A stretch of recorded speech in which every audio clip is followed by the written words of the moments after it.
Hello, welcome back. Today we are going to work on binary operation.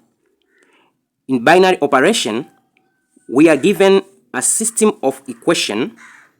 Then we are given the input that we are going to put to our system to get the desired result. In our question, they have given to us A star B. This is equal to 5A minus B. They need the value of 6 star 9.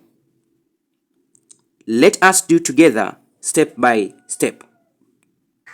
So they have given to us A star B is equal to 5A minus B. They need 6 star 9. This is equal to what? First thing, we are going to compare our inputs.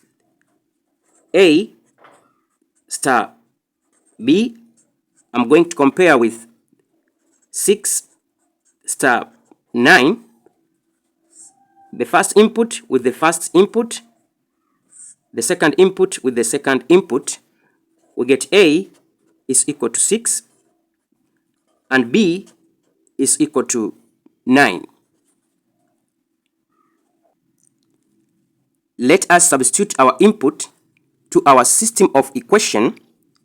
We have 6 star B, which is 9.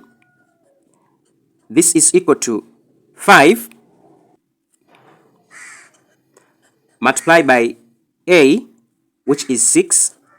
Then take away B, which is 9. 6 star 9, this is equal to 30, take away 9.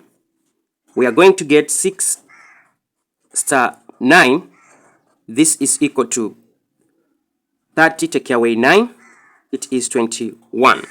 So, for the input of 6 and 9, our answer is equal to 21. I hope you understand this question. Don't forget to subscribe, share, and comment. See you next time. Bye.